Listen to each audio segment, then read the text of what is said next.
자, 우리 여기까지 오느라 정말 고생 많았습니다. 우리 떨리는 마음으로 시험 마무리 잘 해봅시다. 이게 참 너무너무 힘든 과정이고, 뭐 체력적으로든 정적으로든 이 시험을 준비한다. 정말 피말리는 과정인데, 그걸 이제 버티신 분들이 합격을 한 거니까, 여러분들도 끝까지 한번 파이팅 해봅시다. 뭐 마지막에 무너지는 분들이 상당히 많습니다. 그래서 여러분들이 그동안 해왔던 것만 그대로 잘 유지를 해줘도 중간 이상은 가는 겁니다. 그리고 뭐 조금만 더 욕심을 내서 조금만 더 합격 가능성을 높이려면은 그동안 공부 습관 잡아온 걸 바탕으로 시험이 다가오면 다가올수록 더 열심히 더 모든 걸 쏟아내는 거죠.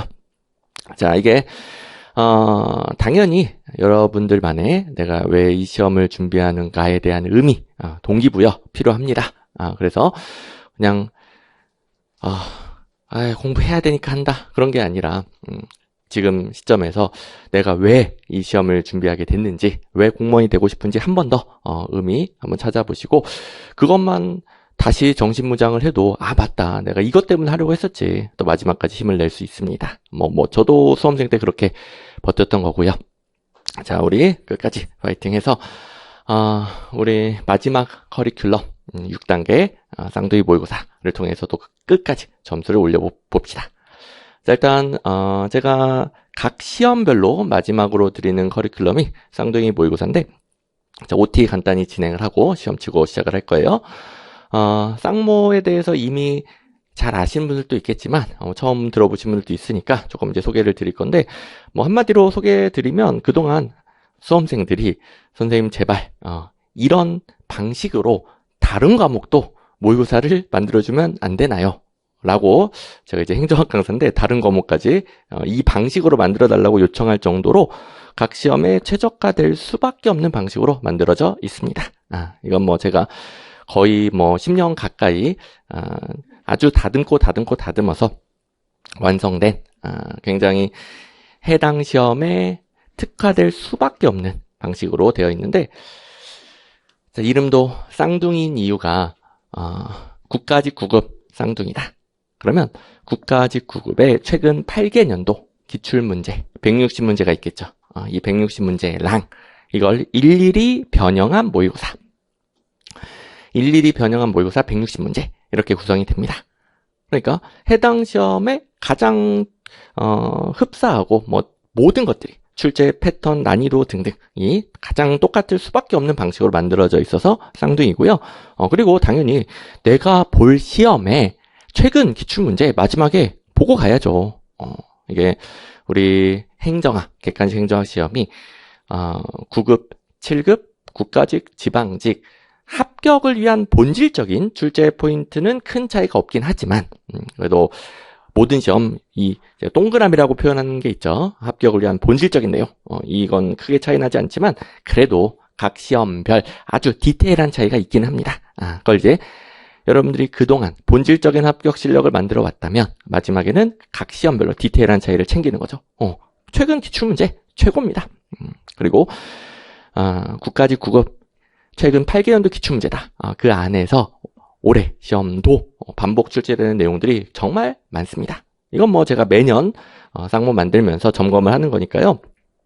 이 쌍모 안에서 적으면 6개, 많으면 10개 이상 이렇게 똑같은 문제들이 출제가 됩니다. 그리고 이게 기출문제는 점검한다면은 모의고사로 변형 연습을 하는 거죠. 또 실전 연습을 하는 거죠. 그래서 변형해서 또 좀 더 다른 출제 포인트도 가미해서 혹은 제가 모의고사다 보니까 난이도를 조금은 올립니다. 또 요새 또 여러분들 걱정하는 좀 어려운 난이도로 나올 수도 있으니까 또 원래 연습을 위해서 난이도를 좀 올려서 연습을 해야 돼요. 그래서 조금 올려놓는데 그렇게 실전 훈련도 하고요. 그리고 이제 모의고사니까 당연히 예상 문제들도 가미해 주겠죠. 아직 안 나왔지만 8개년도에 없었지만 그리고 그동안 기출문제에 없었지만 근거가 있는 것들 앞으로 나올 수 있는 출제 포인트들은 제가 가미시켜 놨기 때문에 또 거기서 또 새로운 문제들이 나옵니다. 그러다 보니까 정말 많으면 10개 이상이 똑같이 나오니까 이 시험 방식상 그리고 제가 만들어주는 모의고사 특징상 여러분들이 마지막에 가장 점수를 쥐어 짜낼 수 있는 모의고사가 되겠습니다. 그래서 수험생들은 다른 과목도 만들어주세요. 또 합격생들은 마지막에 이걸로 점수 많이 올렸어요. 그렇게 쌍모에 대해서 뭐 극찬이라고 할까요? 그 극찬해주는 모의고사가 되겠습니다. 그래서 뭐 한마디로 하면 이게 되겠죠. 한마디로 하면. 자, 그리고 제가 여러분들 뭐 희망을 가지라고 이렇게 10점 해놓은 게 아니라 진짜 이 쌍둥이 모의고사 교재 안에 있는 것만 정말 여러분들이 잘 파악을 해도 실력 그리고 뭐 적중 등등 해서 점수가 많이 오를 거예요. 거기다 이제 강의를 통해서 실전 문제풀이 훈련 뭐 대부분 여러분들이 잘하고 있겠지만 그래도 객관식 행정학 시험 특성상 마지막까지 이걸 좀 훈련해야 된다. 그래야 여러분들이 짧은 시간 동안 정확하게 문제를 풀어야 되잖아요. 그게 실전에서도 나오는 것이고 또 처음 보는 문제도 대처하게 됩니다. 그래서 그걸 이제 종합하면은 여러분들이 이렇게 점수를 올릴 수 있습니다. 그냥 뭐라 할까 요새 말로 뭐 어그로 끈다 그런 게 아니라 실제로 이렇게 점수를 올리신 분들도 많고요. 물론 전제 조건이 있어요. 그 기본기라고 할까요? 적어도 단원별 기출문제집의 기출문제는 어느 정도 여러분들이 파악되어 있어야 됩니다. 뭐 그래야 마무리가 가능하죠.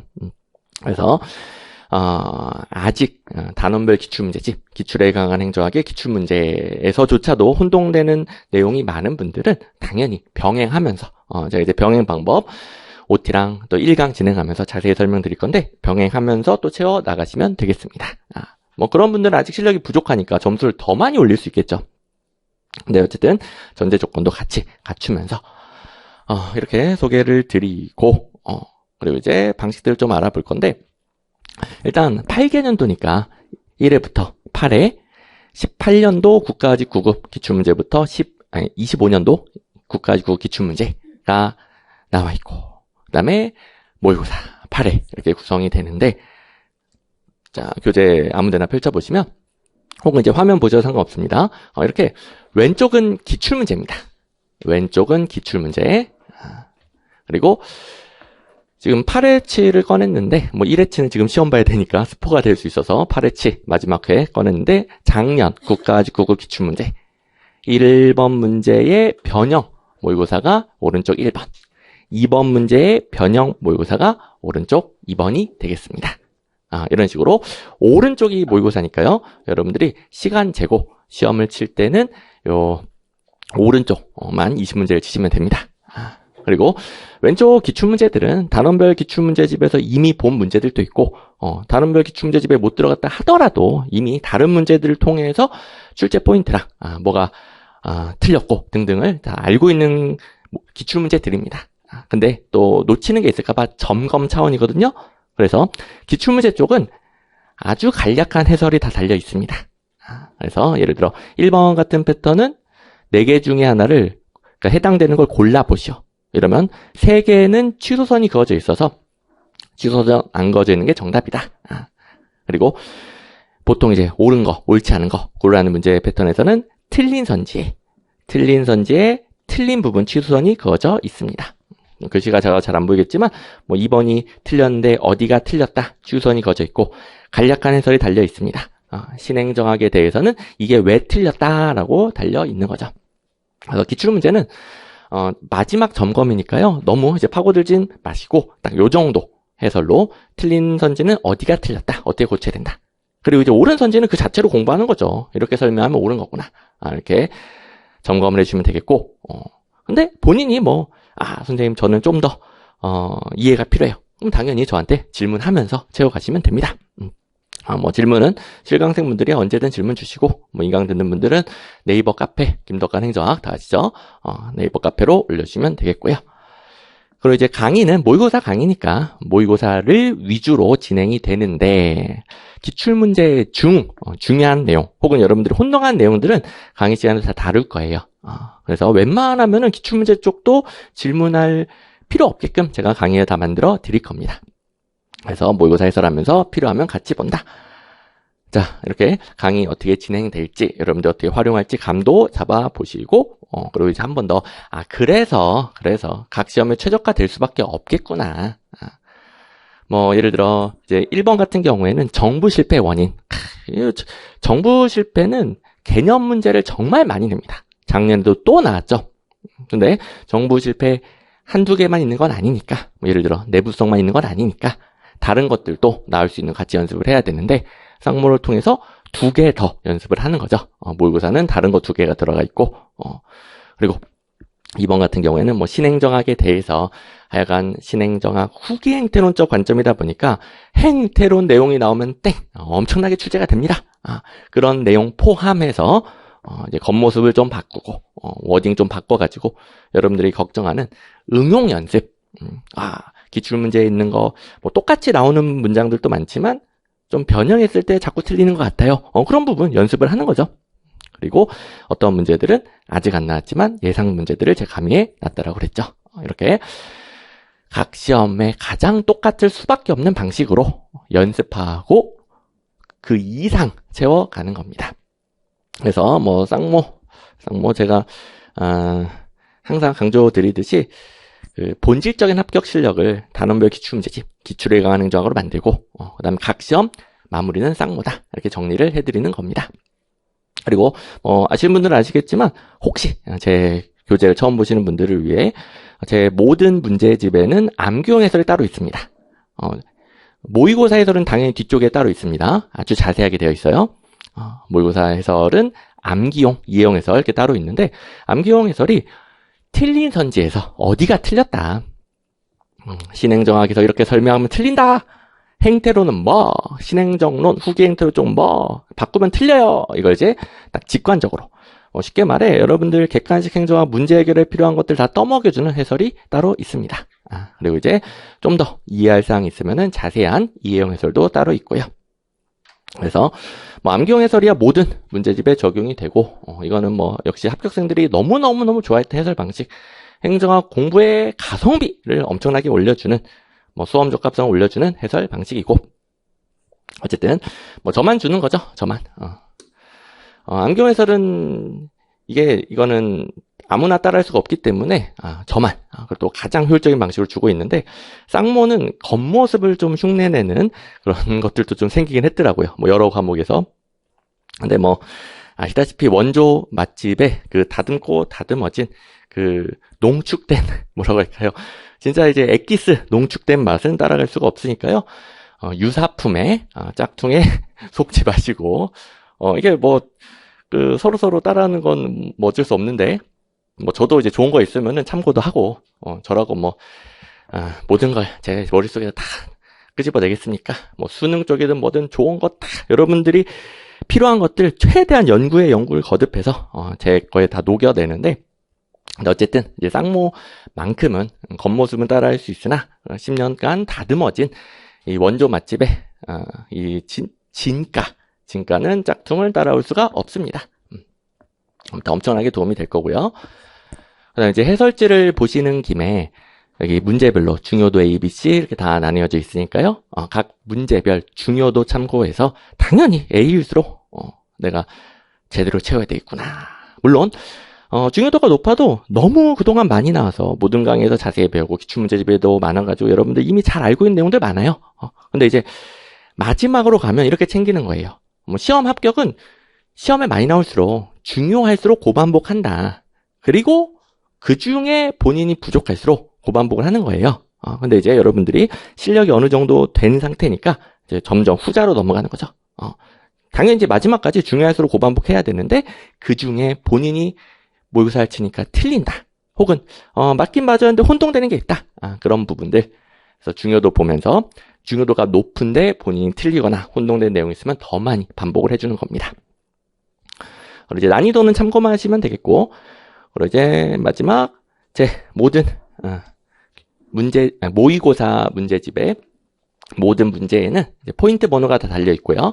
이 포인트 번호를 따라서 여러분 이제 필요한 교재들을 채워주시면 돼요. 좀 안 보이겠지만 예를 들어 3번 문제는 포인트 45번 정책 의제 설정의 유형 이렇게 달려 있습니다. 그리고 제 모든 교재는 포인트 번호가 다 똑같은 거 아시죠? 아이고. 그냥 기출문제집이라고 쓸게요.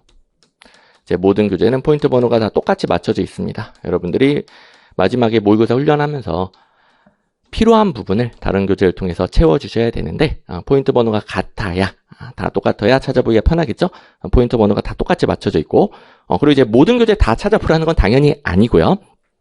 자, 복습의 가장 기본적인 요령입니다.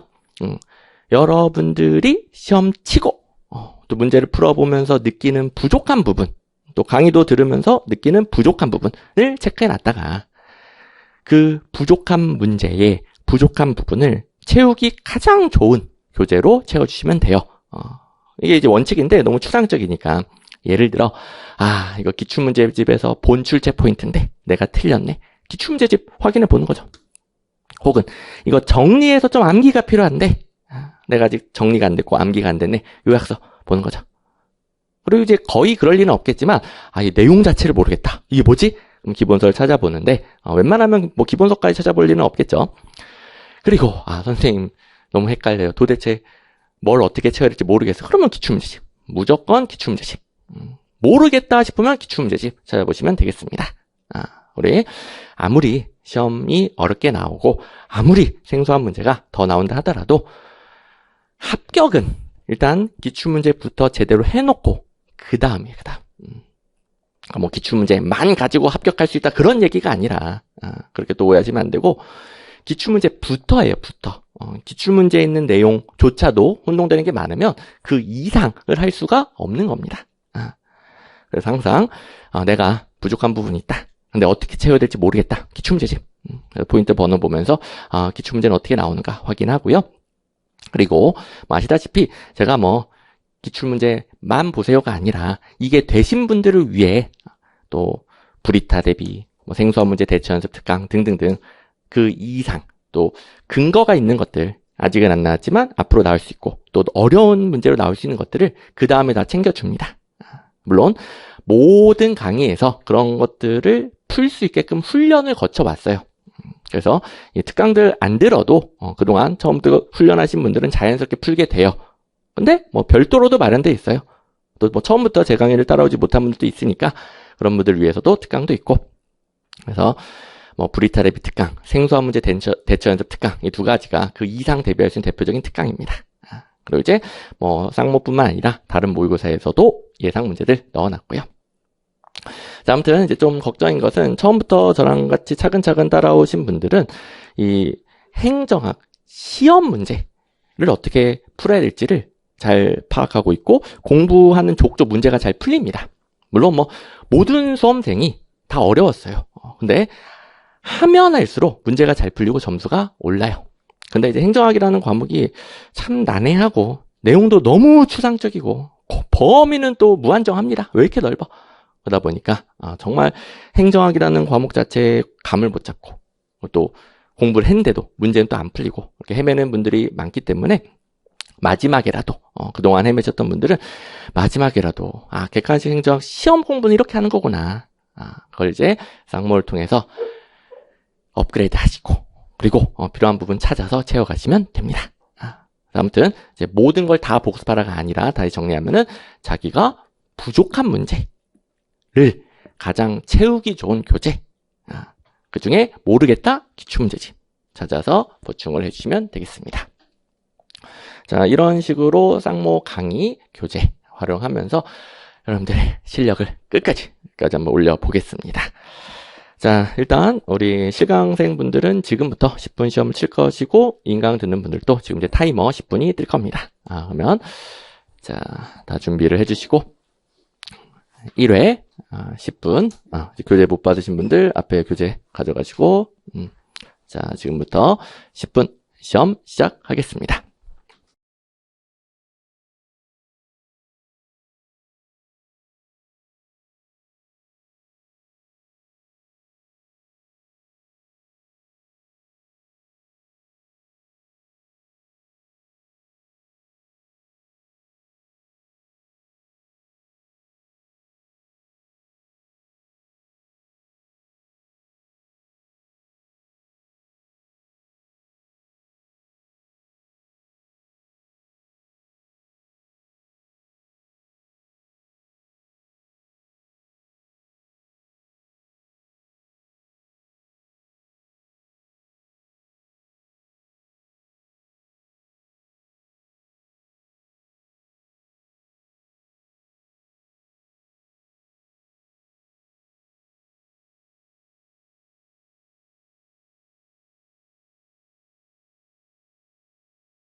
자, 우리 1회 해설 가보겠습니다. 처음으로 한번 쌍모 시험을 쳐봤는데, 일단, 실강생들 분위기는, 무난한 분위기인 것 같아요. 아닌가요? 그 웃음의 의미는 뭘까요?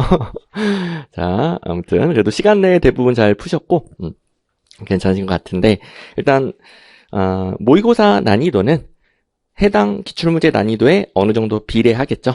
제가 살짝은 더 어렵게 만들었다고 그랬는데 그래도 어느 정도 비례할 겁니다. 그리고 살짝 어렵게 해야 여러분들이 실전에서 압박감을 느꼈을 때 그때는 좀 실수도 나오고 하니까 비슷한 점수가 나올 수 있겠죠. 아무튼 우리 18년도 국가직구급 기출문제를 변형한 문제가 1회인데 이때 시험은 딱 평균 정도 난이도라고 보시면 되겠습니다. 그러니까 모의고사도 중간 평균 난이도라고 보시면 되겠는데 선생님 이게 평균인가요? 이렇게 아직 좀 준비가 덜 된 분들도 있긴 있을 거예요. 그런 느낌을 받는 분들도 있을 거예요. 하지만 자 1회부터 8회 진행되면서 여러분들 실력은 계속 늘어날 겁니다. 지금 부족한 것이지 끝까지 부족한 게 아니고요. 끝까지 포기하지 않고 채우는 만큼 당연히 실력은 올라가고 역전이 나옵니다. 또 제가 모의고사 강의 때마다 항상 말씀드리는 게, 많은 수험생들은, 잘하긴 하지만, 그래도, 만만치 않은 수의 또 수험생분들이 모의고사 칠 때마다 멘탈이 많이 흔들려요. 그래서 이런 분들을 위해, 멘탈 잡기에 한번 말씀드리고 시작하면은, 지금 모의고사 쳐서, 내 생각보다 점수가 안 나온다. 많이 틀린다. 이거 큰일 났네. 어떡하지? 시험 얼마 안 남았는데. 그런 게 아니라, 채우면 되는 거야, 채우면. 그리고, 더 중요한 것은 많이 틀릴수록, 지금 부족한 게 많을수록 멘탈 흔들릴 시간이 없는 겁니다. 여러분들 다 아는 사실인데, 수험생 입장이다 보면, 저도 겪어봤지만, 이게 그런 생각이 안 나고, 모두가 알고 있는 사실인데도 불구하고 그런 생각이 안 나고, 이거 큰일 났다. 어떡하지? 이러다가 오히려 멘탈 흔들리고 공부가 더 안 돼서, 올릴 수 있는 점수를 못 올리게 됩니다.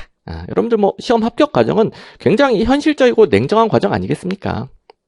그래서 감정적으로 많이 흔들리는 게 수험생이지만 최대한 이성의 끈을 잡고 머리는 차갑게 가슴은 뜨겁지만 머리는 차갑게 유지하면서 냉정하게 내가 마지막까지 점수를 올리기 위한 행위는 무엇인가? 많이 틀렸네. 그 틀린 부분 OT 때 제가 말씀드린 거 참고해서 보충해야 되겠다. 보충하면 올라가는 겁니다. 그리고 이게 정말 어찌 보면은 행복한 과정일 수 있어요. 미리 틀려봤잖아요. 미리. 실제 시험에서 틀렸다고 생각을 해보세요. 끔찍하죠. 근데 미리 틀려봤잖아요. 내가 이거 부족한 거 알았어요.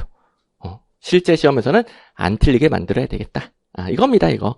그래서 부족할수록 멘탈 흔들릴 시간이 없다. 그리고 미리 틀려봤으니까 너무 오히려 좋은 것이다.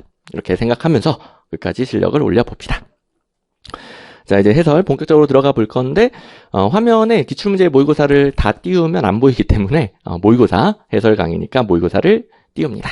그런데 제가 필요하면 기출문제도 같이 본다고 그랬잖아요. 그럴 때 이제 교재를 봐주시면 되겠는데, 제가 교재 봅시다. 또는 기출문제 봅시다. 왼쪽 봅시다. 왼쪽에 기출문제가 있으니까, 그럼 이제 교재를 봐주시면 됩니다. 그리고 또 강의 시간에는 제가 암기용 해설도 넣어놨고 하니까 필기할 게 거의 없어요.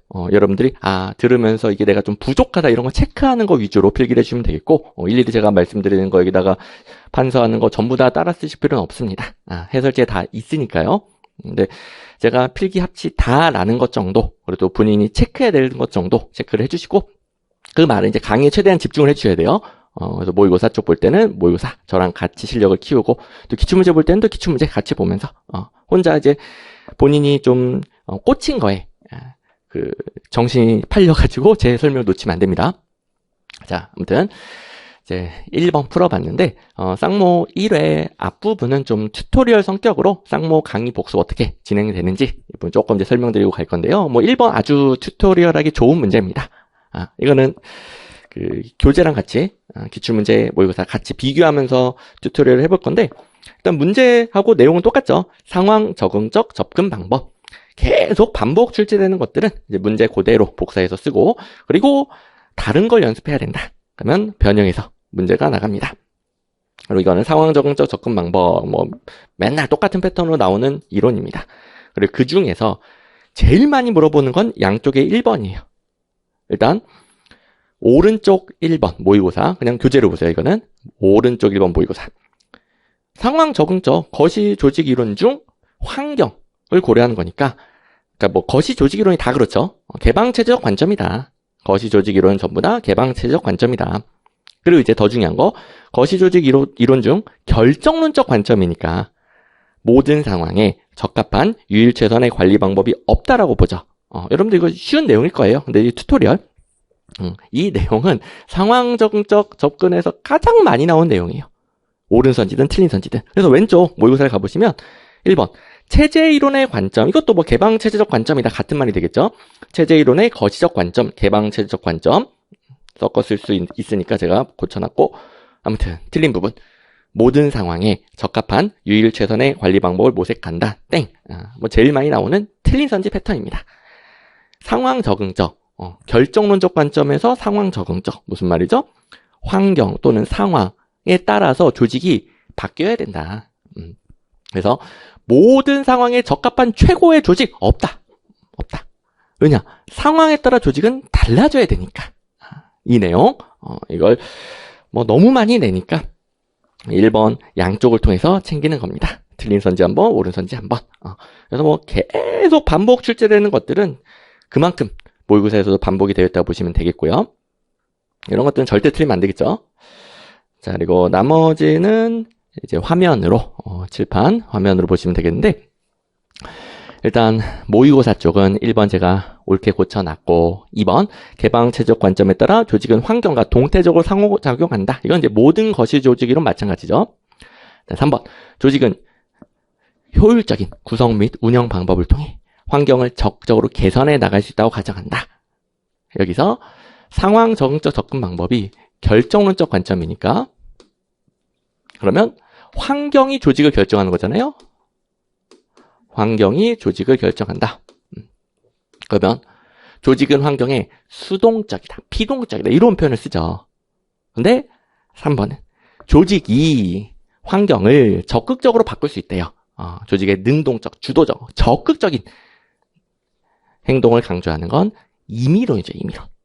그래서 거시 조직 이론 문제에서 가장 많이 나오는 거, 상황 적응적 접근을 떠나서 거시 조직 이론 전체에서 가장 많이 나오는 건 결정론적 관점이냐, 임의론적 관점이냐 구분을 하는 거죠. 그걸 이제 단순히 결정론, 임의론 이런 단어로도 내고, 그리고 이렇게 조직이 수동적이냐, 능동적이냐, 혹은 이제 문장으로 좀 더 길게 바꿔내기도 하고, 다양하게 됩니다. 근데 출제 포인트는 다 똑같아요. 이걸 갖다가 다양한 문장으로 연습을 하는 거죠. 자, 그 다음에 이제 4번. 4번에서 또 엉뚱한 부분에 꽂히시는 분들이 있어요. 상황적 조건에 따른 조직의 대응을 유형화함으로써, 여기까지는 잘 가다가 분석의 틀을 단순화한다. 단순화. 여기에 꽂혀버리는 거죠. 단순화하면은 조직이 수동적인 거 아닌가? 이렇게 하나의 단어만 보고 판단하는 게 아니라 상황에 따른 조직의 대응. 상황에 따른 조직의 대응. 이 말은 상황마다 조직의 대응이 달라져야 된다는 거잖아요. 상황이 조직을 결정하고 있는 거예요. 그래서 여기서 단순화는 1번 상황 어떻게 돼요? 2번 상황 어떻게 돼요? 3번 상황 어떻게 돼요? 4번 상황 어떻게 돼요? 이런 단순화일 뿐이지 그러니까 조직이 수동적이다. 그런 표현이 아닙니다. 그래서 그 단어 하나에만 꽂히면 안 됩니다. 그래서 물론 이제 내용은 맞죠. 내용은 조직이 수동적이라는 건 맞긴 맞는데 그냥 이런 단어 하나만 가지고 판단하면 안 되겠고, 그리고 또 차라리 그렇게 판단하면 문제를 틀리진 않아요. 근데 또 이렇게까지 가면 안 되는 거예요. 분석의 틀 단순화 이러면 조직이 정해져 있는 거 아닌가, 이렇게 돼버리면 또 안 되죠. 이러면 오히려 문제를 틀릴 수가 있죠. 그래서 단어 하나에만 꽂히면 안 됩니다. 전체적인 맥락을 보면서 상황에 따라 조직의 대응. 그러니까 조직은 수동적, 능동적이다. 그 의미는 맞긴 맞지만 어쨌든 이게 조직이 정해져 있는 건 아니다. 조직을 정해져 있다로 잘못 해석하면 안 되게 됩니다. 그래서 이제 우려되는 부분 설명드리다 보니까 조금 여러 가지 설명해서 복잡해지긴 했는데, 이런 부분은 이제 제가 모든 강의에서 계속 연습을 시켰죠. 단어 하나만 가지고 판단하지 말고 여러 가지 여러 가지가 아니라 적어도 이 문장 자체를 보면서 이해를 바탕으로 판단을 해주셔야 돼요. 물론 키워드만 보고도 풀 수 있는 문제들도 많습니다. 근데 이제 그 키워드라는 것은 기출문제에서 이건 이렇게 바꾸면 틀린다 라고 이미 반복 출제되어 온 키워드들을 말하는 거예요. 실제 시험장 가서 문제를 틀리는 메커니즘이 기출문제에서 안 본 패턴인데 본인만의 추측으로 이거는 이 단어는 내 추측으로 이런 것 같아. 본인만의 추측으로 엉뚱한 걸 연결해서 틀린단 말이에요. 그래서 평소 공부할 때도 시험장 가서도 기출문제에서 본 키워드 이건 명백하게 항상 바꾸면 땡으로 출제가 됐어. 본 키워드들은 시험장에서 그냥 바로 판단하면 되죠. 그런데 그게 아니라면은 단순히 내 추측으로 아무거나 연결하면 안 되겠고 전체적인 맥락을 보면서 판단을 해주셔야 되겠습니다. 어쨌든 이제 3번에서 이미 끝났어야 되는 문제가 되겠고요. 자, 아무튼 1번을 통해서 좀 쉬운 문제긴 하지만 이런 식으로 문제가 구성되고 여러분들이 어떻게 공부해야 되는지 좀 알아봤는데 만약에 1번 본인이 틀렸다. 그리고 제 설명이 잘 안 들어오는 거예요. 거시조직이론, 결정론, 임의론, 상황정언적 접근 뭐 이런 내용이 안 들어오는 거예요. 이러면 이제 해설지를 보시면 이제 거시조직이론이니까 포인트 번호가 74번. 74번이 적혀 있을 겁니다. 그러면 74번 포인트 OT에서 알려드린 요령에 따라서 채워주시면 되겠는데 이건 뭐 기출문제에 계속 있는 패턴이라고 제가 알려주잖아요. 그런 것들은 뭐 기출문제 찾아보면 되는 거죠. 근데 아예 거시조직이론 자체가 너무 안 들어온다. 기본서. 그리고 뭐가 결정론이고 뭐가 임의론인지 정리해서 좀 가지고 있고 싶다. 요약서 찾아보는 거죠. 그래서 이제 문제에 맞춰서 필요한 것들을 찾아보면 된다라는 거죠. 자, 실강생분들은 다 들었겠지만 혹시 인강 듣는 분들 중에 OT 안 들으셨으면 OT는 꼭 보고 활용하시는 게 좋습니다. 자, 그 다음에 이제 2번. 신공공관리론에 대한 비판적 논의에 해당하지 않는 것은 신공공관리론 자체도 어마어마하게 나오고 요새 신공공관리론에 대한 비판 그리고 신공공관리론을 비판하는 이론들 엄청나게 출제가 되죠. 이 흐름은 당분간 계속 이어집니다. 현대행정의 대세는 신공공관리론이었어요. 그런데 각종 부작용을 겪으면서 그걸 비판하는 이론들 혹은 보완하는 이론들이 대두되고 있고 현대행정에서 그런 이론들의 중요도 당연히 시험제도 반영이 된다라고 그랬죠. 그래서 엄청나게 출제되고 있습니다. 신공관리론 비판부터 비판, 보완하는 이론들 싹 잘 챙기셔야 돼요. 어쨌든 이 문제 자체는 어렵지는 않은데 1번 정부 실패를 치유하기 위해 시장의 원리를 공공부문에 적용하려고 했죠. 근데 비판 시장도 실패할 수 있다는 점을 강조하고 있다. 그렇죠? 시장도 문제가 있죠. 그 다음에 2번 좀 이따 하고 3번 공동체적 결정에 직접 참여하는 능동적인 시민에 비해 고객은 신공관리론 하면 고객을 강조하잖아요. 고객과 시민, 신공공관리론에서는 대비되는 관점이죠. 우리가 시민, 고객 대충 섞었을 때도 있고 구분했을 때도 있는데 신공관리론에서는 구분을 잘해야 되죠. 신공관리론이 강조하는 고객은 자기익만 요구하는 수동적인 존재이다. 그래서 일반 국민들을 고객으로 대우하면서 고객님 요구하시는 거 들어드릴게요. 이러려고 했으나 그러다 보니까 국민들이 자기 이익만 주장하는 수동적인 고객화 되는 문제가 생기는 거예요. 근데 이제 수동적이다. 이걸 또 오해하시면 안 되는 거죠. 고객 막 요구하니까 능동적인 거 아닌가요? 그렇게 자기의 추측을 공부하면 안 되겠고 시민과 비교하는 거고 시민은 자기 직접적인 이익과 상관이 없더라도 공동체를 위해 자발적으로 참여한단 말이에요. 그 점이 시민은 능동적인데 고객은 그런 건 없죠. 그 점에서 수동적이고 이렇게 정확하게 용어를 알고 있어야 되겠습니다. 여기 바꾸면 땡 낼 수도 있겠고 시민 고객 바꾸면 땡 낼 수도 있겠죠. 네, 4번. 자, 원래 문제는 4번과 관련된 게 틀린 선지였는데 효율성, 생산성, 능률성, 시장의 원리, 민간 기업이 강조하는 효율성 등등 시장의 원리를 지나치게 강조합니다. 그러다 보니까 문제점은 공적인 가치들이 져야 되는 거예요. 그래서 공공성, 사회적 형평성, 또 원래 문제에서는 정치적 논리 이런 부분이 훼손될 수 있다. 이게 기업과 달리 공공 부분은 다양한 사람들이 다양한 이해관계를 가지고 또 민주주의 국가에서 다양한 것들을 조정 타협을 해야 돼요.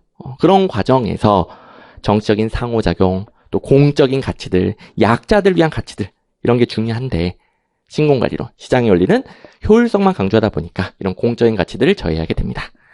그래서 왼쪽 기출문제의 4번을 보시면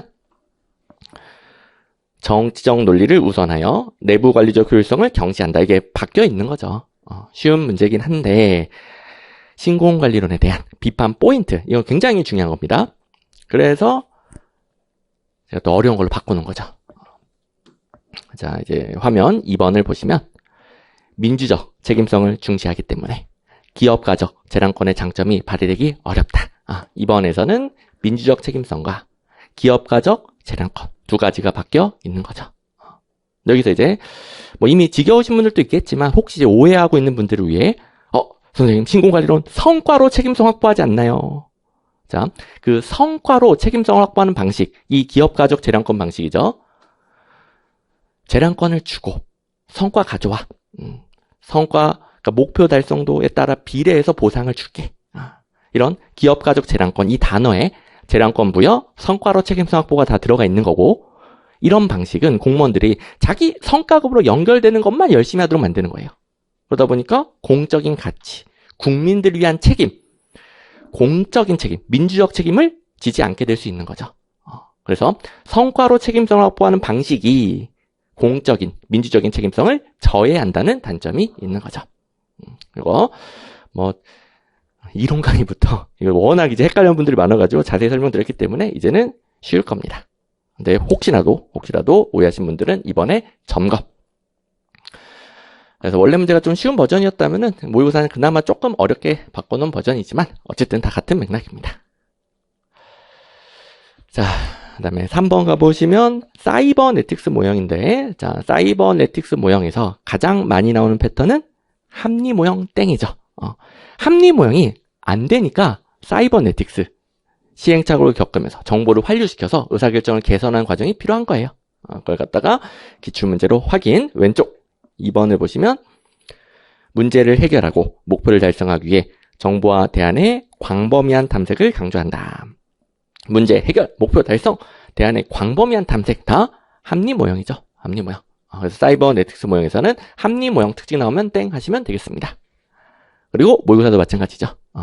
화면으로 보시면 역시 2번에 사전에 정해진 명확한 목표를 극대화하기 위한 최선의 방법 모색한다. 땡. 합리 모형. 이게 안 되니까 사이버네틱스 시행착오를 겪는 겁니다.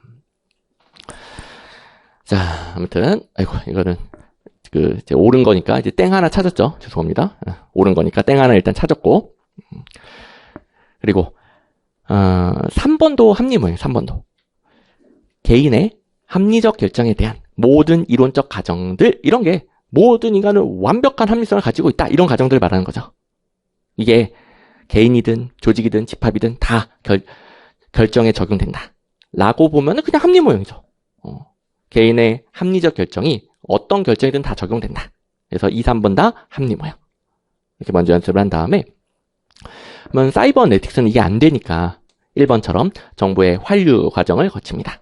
시행착오를 겪는 거예요. 결정을 해보고 문제점을 찾아서 고치고 자신의 행동을 스스로 조정해 나가는 시행착오적 의사결정이 어울리게 되는 거죠. 자, 사이버네틱스 뭐 이름도 뭔가 사이버틱하고 뭐 우주 이론인가 싶기도 한, 그래서 여러분들 처음에 좀 헷갈려 하는데 이제는 사이버네틱스 그저 1번 내용이라는 거 알고 있죠. 근데 여기서 이제 제일 어려워하시는 게 4번입니다.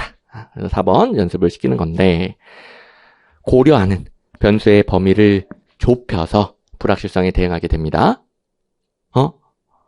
고려하는 변수의 범위를 좁힌다 혹은 한정한다. 좁힌다, 한정한다. 이런 표현들이 많이 나옵니다. 또 이게 왜 도대체 불확실성에 대응하는 방법이냐. 이게 이제 어렵죠. 이게 뭐냐면 사람은 합리성이 완벽하지 않기 때문에 모든 걸 환류시킬 수가 없어요. 제가 처음부터 강조드렸듯이 사이버네틱스는 합리 모형이 안 되니까 쓰는 거란 말이에요. 그래서 이 정보의 환류라는 게 모든 걸 환류시키는 게 아닙니다. 사람이 감당 가능한 변수만 환류를 시키는 거예요. 그래서 뭐 예를 들어 한번 실패를 겪었어요. 실패한 모든 원인 다 환류시킨다가 아니고, 그러면 사람 머리가 터지죠. 예측이 안 돼요. 불확실성이 너무 심해요. 근데 감당 가능한 범위의 변수만 환류시켜서 이것 때문에 내가 실패했구나 고쳐야지. 그래야 불확실성이 통제가 되는 거예요. 그래서 오해하면 안 되는 게 고려하는 변수를 한정한다가 더 좋다라는 게 아니에요. 그거밖에 못한다요. 그래야 그나마 불확실성이 통제된다라는 겁니다. 이렇게 4번 뭐 제일 어려워하는 것 같이 처리하시면 되겠습니다. 자, 뭐 이렇게 기출문제 모의고사 강의가 진행이 될 것이고 여러분들이 들으면서 이거 내가 알아봐야 되겠다, 채워야 되겠다 이렇게 체크해 가면서 강의를 들으시면 되겠습니다. 자, 그리고 뭐 3번 이제 옳은 거 물어본 김에 틀린 선지 3개나 있잖아요. 이제 뒤에 암경에서 보시면은 2번 같은 경우에 3번 같은 경우에는 통째로 취선이 그어져 있을 거예요. 이건 이제 통째로 합리 모형이라 그런 거죠. 그리고 4번 같은 경우에는 딱 여기만 취선이 그어져 있을 거예요. 여기만 틀린 거니까. 그러면 고려하는 변수의 범위를 좁혀 한정하여 불확실성에 대응한다는 옳은 내용이 되겠죠. 이렇게 나중에 여러분들이 필요하면은 암경해설을 보면서 또 내용을 채우시면 되겠고. 그리고 뭐 모의고사랑 뭐 기출문제만으로 다 채워지는 것들은, 그러니까 여러분들이 문제도 잘 맞췄고 다 채워지는 것들은 그냥 넘어가면 돼요. 뭐 기출문제 집처럼 모든 문제를 다 회독할 필요는 없어요. 그리고 모의고사 기출문제에서는 조금 부족한 게 있지만 해설지 보니까 다 이해됐어요. 해설지만을 해결되면 또 다른 교재 안 찾아봐도 되는 겁니다. 근데 그걸로도 안 될 때 필요하면 찾아보는 거고요. 그래서 여러분들이 모든 걸 다 복습해야 된다, 다 찾아봐야 된다 이렇게 부담을 느끼실 필요 없습니다. 다른 과목도 해야 되고 우리 행정학 가장 효율적으로 마무리해야 되니까 이 요령이 있어야 돼요. 그 다음 이제 4번을 보시면 4번은 오른쪽은 규칙적 오류고 왼쪽은 총계적 오류인데 이게 대비되는 오류죠. 그래서 이제 같이 비교하면서 공부할 수 있게 만들어놨는데 요새 이 근무성적 평정의 오류가 시험에 무지막지하게 나옵니다. 8개년도 국가직국어 8개년도 안에 몇 문제가 있는지 모르겠어요. 엄청나게 나옵니다. 그래서 올해도 또 나올 수 있으니까 오류 관련된 것들, 또 근무성적 평정 방법에 관련된 것들 정말 잘 챙기셔야 되겠는데 일단 1회차에서 하나 챙깁니다. 오른쪽 먼저 볼게요. 이건 교재로 바로 보시면 근무성적 평정상의 오류 중 언제나 좋은 점수에 치우치거나 언제나 나쁜 점수에 치우치는 등 분포상 오류가 일관적으로 나타난다. 그래서 규칙적으로 나타나니까 2번 규칙적 오류 또는 일관적 오류라고 하는 거죠. 그리고 분포상 오류는 관대화, 집중화, 엄격화 한쪽에 쏠리는 오류를 말하죠. 한쪽에 쏠리는 오류가 규칙적일 때 규칙적 오류.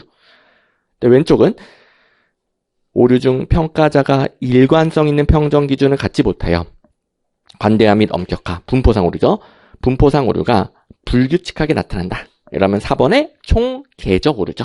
뭐 총계적, 총체적, 불규칙적 오류 이렇게 표현을 하죠.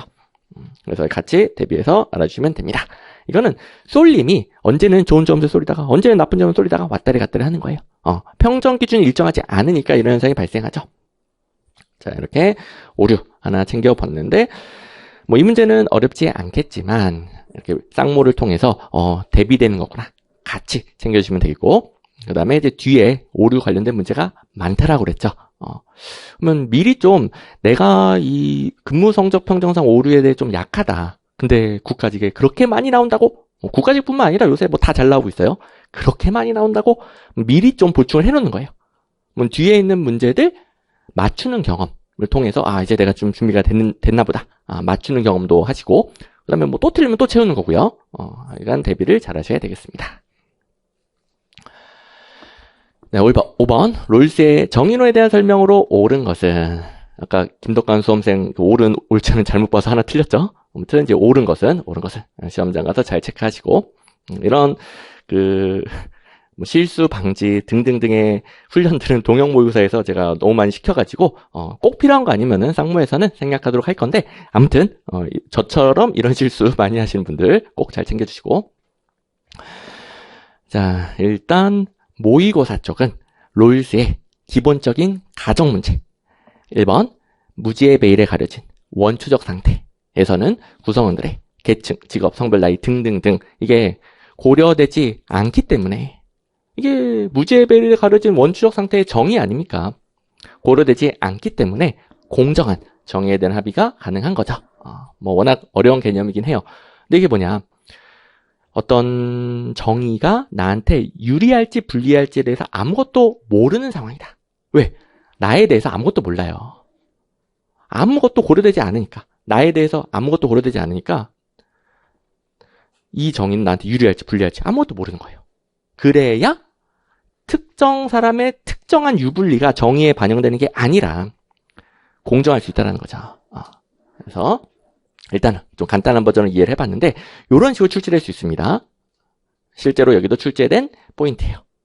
그 다음에 여기를 이제 옳게 고쳐서 고려되지 않기 때문에 정의가 불공정할 수 있다. 그럼 또 땡이죠. 고려되지 않는 게 공정한 정의를 도출할 수 있는 거예요. 그래서 이제 어느 정도 이해도 하셔야 되겠지만 이게 워낙 어렵고 추상적인 개념이니까 여기 낼 수 있다, 여기 낼 수 있다 그걸 미리 알고 있어야 되겠습니다. 자, 그리고 2번을 보시면 기본적 자유의 평등이 제1원리죠. 그 다음에 기회의 평등 2원리 중 첫 번째죠. 그 다음에 결과의 평등은 차등의 원리죠. 차등의 원리가 제2원리 중 두 번째로서 자 1원리, 그 다음에 2원리 두 개 다 주장을 하는 거잖아요. 그래서 결과의 평등에 대해서는 비판하는 입장 땡이 되겠죠. 그러니까 롤스의 정의로는 결과의 평등도 함께 추구합니다. 그런데 마지막 결과의 평등에 대해서 비판을 받는 거죠. 그래서 롤스의 정의론이 비판한다고 하면 틀리고 마지막 결과의 평등은 비판을 받기도 한다죠. 헷갈리면 안 됩니다. 어쨌든 이렇게 자유로 시작해서 기회의 평등, 결과의 평등 다 고려하는 거예요. 그러다 보니까 4번을 가보시면 전통적인 자유주의와 사회주의의 양극단. 자, 전통적인 자유주의 이 자체를 공부할 필요는 없어요. 그냥 자유 중시하는 거예요. 사회주의 이 자체를 공부할 필요 없어요. 평등 중시하는 거예요. 이것만 챙긴 다음에 양극단에 치우친 것이 아니라 자유로 시작해서 기회, 결과의 평등 다 챙기면서 조화를 추구하는 중도적 입장이라는 평가를 받습니다. 얼마나 어려운 문장입니까? 근데 우리가 이해해야 될 것은 자유, 평등 둘 다 추구한다. 중도적이다. 딱 이것만 챙긴 다음에 아무리 어려워도 이건 풀 수 있어요. 왼쪽에 4번을 가보시면 왼쪽에 4번 자유와 평등의 조화를 추구하는 중도적 입장보다는 자유방임주의에 일거한 전통적 자유주의 입장을 취한다? 땡. 또는 뭐 사회주의 입장을 취한다? 땡. 한쪽에 치우치면 땡. 너무너무 어렵죠. 솔직히 저도 이게 무슨 말인지 알 수가 없어요. 이걸 이해했다 하면 거짓말이지. 근데 적어도 한쪽에 치우치면 땡. 이건 풀 수 있어야 되는 거예요. 그래서 뭐 행정학 당연히 이해를 받다 공부하지만 롤스의 정의론처럼 엄청나게 난해한 이론들도 있죠. 그런 것들은 적어도 문제를 풀 수 있게 만들어둡니다. 근데 객관식이니까 가능한 거죠. 모든 내용을 이렇게 대비하면 안 되겠지만 그래도 이런 부분도 있어야 돼요. 그래야 수험 적합성이 높아집니다. 네, 마지막 3번. 이건 뭐 제일 어렵게 느껴질 수 있겠으나 그냥 차등의 원리예요. 차등의 원리. 결과의 평등, 차등의 원리. 사회의 모든 가치는 평등하게 배분돼야 되는데 사회의 최소 수혜자에게 유리한 경우에는 불평등한 배분이 인정이 됩니다. 여기가 차등의 원리. 불평등한 배분이 인정이 됩니다.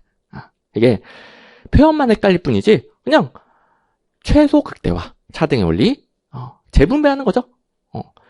그 부자에게서 최소 수혜자, 약자에게로 재분배함으로써 최소치를 최대한 올려보자. 최소 극대화의 원리. 근데 이게 쉽게 나오면 이렇게 잘 나오죠. 최소 극대화를 뭐 최대 극소화 땡 뭐 이런 식으로 여기서 이제 바꿔서 잘 내고 그다음에 3번은 어려운 버전이 되겠습니다. 이게 기본적으로 자유평등, 기회평등, 결과의 평등 다 평등하게 배분된다 한다고 하면서 마지막 결과의 평등은 이거는 부자에게서는 뺏고 약자에게는 준단 말이에요. 현재 불평등이 너무 심하면 불평등함을 개선하기 위한 불평등한 배분을 인정을 하는 거죠. 그래서 이제 표현만 헷갈릴 뿐이에요. 어려우니까 연습을 시켰고 불평등을 개선, 최소 수혜자에게 유리한 경우 불평등을 개선하기 위한 불평등한 배분은 인정이 되는 겁니다. 그리고 제가 이 부분 뭐 어려워서 자세히 설명하는 것도 있고 또 출제 포인트가 있죠. 예를 들어 여기서 공리주의 강조한다 땡이 되는 거죠. 공리주의 땡. 공리주의는 재분배, 약자 신경 안 써요. 그냥 전체 총합만 커지면 되는 거예요. 롤스의 정의론 또는 뭐 사회적 형평성 문제에서 사회적 이익의 총합만 커지면 된다는 입장이다. 땡. 이런 문제가 또 어렵게 출제가 됩니다. 여기까지 챙기시면 되겠습니다. 자, 그 다음 이제 6번. 6번은 바로 교재로 보겠습니다. 요거는 이제 살라몬 하면 직접성 정도에 따라서 직접성이 가장 높음, 중간, 낮음. 구분시키는 문제가 나오죠. 주로 이제 가장 높은 거 직접, 중간, 낮음은 간접. 직접 간접으로 구분시키는데, 그래도 3단계로 낼 수도 있으니까 3개로 연습을 하는데, 이 문제에 다 넣어놨어요. 물론 뭐 살라몬이 제시한 걸 모두 다 외우긴 힘드니까 제가 4개 외워두면 문제 다 풀린다라고 그랬죠. 4개를 다 넣어놨습니다. 자, 왼쪽 직접적 수단으로만 묶은 것은 왼쪽 직접적 수단으로만 니은, 디귿, 미음. 이건 뭐 반복하면서 암기를 해야 돼요. 경제적 규제, 정부 소비, 공기업. 근데 이제 행정학 하다 보면은 경제적 규제 당연히 직접 해야지. 정부 소비 직접 소비하는 거지. 공기업 이해하고 있죠. 공기업 정부가 직접 운영하죠. 그러니까 점점 암기도 잘 됩니다. 그리고 오른쪽에 하나가 더 있는데 디귿의 정부 대출. 정부가 직접 대출해 주는 거니까 정부 대출. 자, 오른쪽 모의고사 같은 경우에는 뒤에 암기용 해설, 이해용 해설 싹 정리되어 있으니까요. 뭐 지금 잘 안 들어와도 복습할 때 잘 챙겨보시면 됩니다. 그다음에 왼쪽 다시 보시면 기업 조세 지출, 리을 사회적 규제. 사회적 규제는 직접성 중간으로 분류가 되죠. 사회적 규제, 경제적 규제랑 달리 중간입니다. 아무튼 조세 지출, 사회적 규제가 직접성 중간. 그리고 오른쪽은 직접성 중간인 걸 역시 기억, 리을로 맞춰놨어요. 기억, 계약, 리을, 벌금. 그래서 양쪽 기억, 리을이 직접성 중간이 되겠습니다.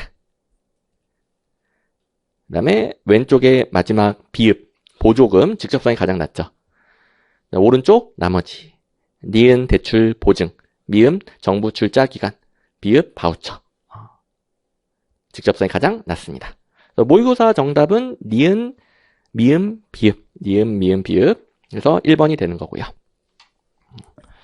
또 여기에 4개 다 있네요.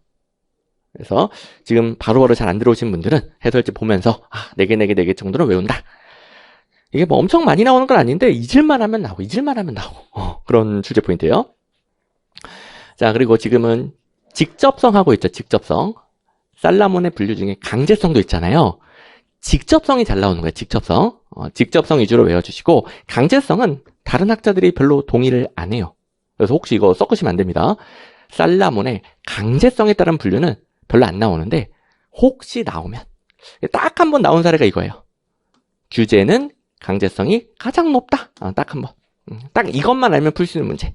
왜냐하면 다른 내용들은 다른 학자들이 별로 동의를 안 하기 때문에 시험에 거의 안 나옵니다. 이건 경제적 규제든 사회적 규제든 마찬가지. 모든 규제는 강제성이 가장 높다. 직접성에서는 경제적 규제는 강제성이 직접성이 가장 높은데 사회적 규제는 중간이었잖아요. 근데 강제성에서는 모든 규제는 강제성이 가장 높다. 뭐 이 이상 강제성 공부할 필요 없습니다. 그 다음에 7번 립스키 잘 나오고 이 모의고사 기출문제 합치면은 여러분들 대비해야 되는 대부분이 다 들어가 있습니다. 굉장히 중요한 문제.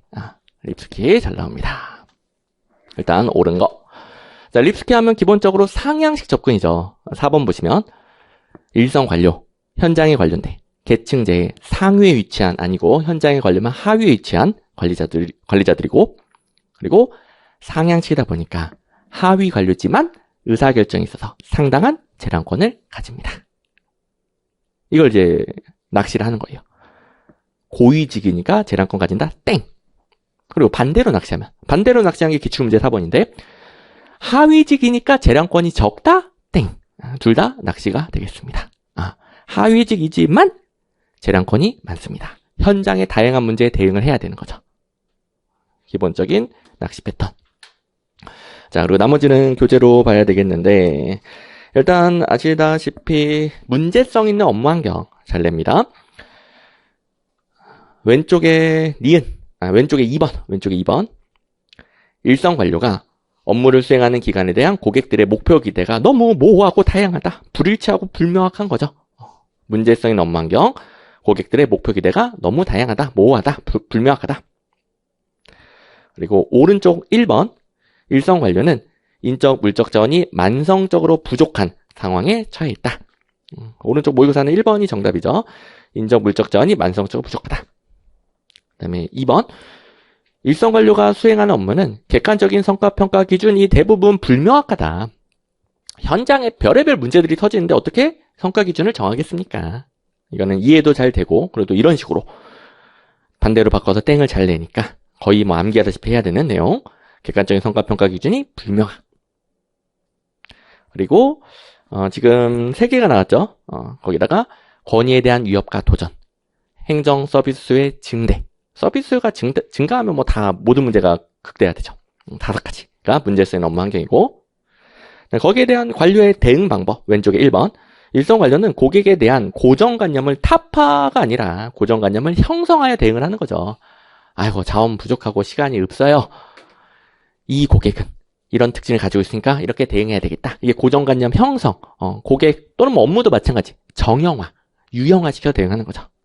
1번 땡. 그 다음에 3번을 보시면 일성 관료는 집행에 필요한 자원이 부족할 경우에 대체로 부분적이고 간헐적으로 정책을 집행한다. 부분적, 간헐적 대응. 그쵸? 현장에서 모든 대응을 할 수가 없는 거예요. 그래서 기출문제 정답은 3번이 되겠죠. 옳은 거. 그 다음에 오른쪽에 3번. 일성 관료는 자신에게 유리한 목표 기대를 선택합니다. 또 측정 가능한 성과를 추구합니다. 그런데 마지막에 추구하지 않는다라고 했으니까 땡이 되겠죠. 여러 다양하고 모호한 목표 기대를 받아요. 그 중에 자신에게 유리한 걸 선택한다. 그리고 성과평가 기준이 불명확한 경우가 많아요. 그나마 그 중에 측정 가능한 것만 골라서 한다. 그래서 3번 둘 다 한다라고 해야 되겠죠. 3번 땡. 그러면 관료의 대응 방법 4가지는 양쪽에 다 있습니다. 이렇게 잘 챙겨주시면 되겠습니다. 자, 이제 8번으로 넘어가 보시면 이 문제는 이제 좀 쉬어가는 문제, 별로 안 나오는 문제. 그래서 뭐 기본적인 용어만 정리하시면 되겠고, 네, 별로 안 나오는 문제다 보니까 제가 좀 더 잘 나오는 것만 4번에 좀 보충을 해놨습니다. 일단 옳은 거 1번 지방에서 전국적 통일적인 국가 사무를 관할구역 내에서 처리하는 일성 기관을 특별 지방 행정기관이라고 하죠. 특별 지방 행정기관은 지방자치로 가면 오히려 중요하죠. 뭐 이런 패턴은 잘 안 나오지만 특별지방행정기관, 지방에 있지만 국가기관이다. 국가사무하러 지방에 내려오는 거예요.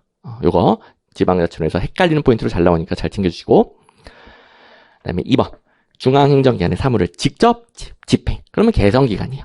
목적 달성, 직접 집행, 목적 달성, 개성기관. 그런데 우리나라 중앙행정기관에서는 개성기관을 보조기관이라고 부르죠. 보조기관. 보좌는 참모기관. 뭐 용어 정리해요, 이거는. 개선, 참모는 쉬우니까. 3번. 중앙행정기관의 본부 조직에는 최고관리층과 하부기관이 있으면 하부기관 안에 보좌기관이 있습니다. 그래서 하부기관 용어 정리. 정답은 3번이 되겠고요. 참고로 소속기관 하면 부속기관과 특별지방행정기관을 말하죠. 자, 부속기관과 특별지방행정기관은 소속기관. 이건 이제 고유명사. 중앙행정기관에 소속된 기관이 아니라 소속기관. 고유명사는 특별지방행정기관과 부속기관. 하부기관은 보조기관과 보좌기관. 보조는 개선, 보좌는 참모. 이렇게 정리하시면 되겠고, 그나마 이 중에서 제일 중요한 건 4번이 되겠습니다. 일단 원래 문제의 4번은 별로 안 중요한, 위원회도 행정기관이잖아요. 행정기관 아니다 땡 이 정도밖에 없고요. 근데 우리나라 위원회 종류별 권한체계가 좀 나와요. 자, 위원회는 합의제 행정기관으로 결정권과 집행권을 가지는 행정위원회. 그래서 결정권, 집행권 모두 가진다의 행정위원회가 들어가야 돼 있고, 그러면 결정권만 가지는 건 의결위원회죠. 자, 일단 그냥 외우는 게 아니라 행정위원회가 가장 기본적인 행정기관의 역할을 하는 거예요. 그러니까 결정권, 집행권 다 있는 거죠. 근데 의결위원회는 의결만 하는 거예요. 결정만 하는 거예요. 결정만. 집행권이 없고. 그리고 자문하면, 자문을 구하면 자문에 응한다. 끝. 이름에 다 힌트가 있어요. 결정권, 집행권이 다 없겠죠. 그래서 세 가지.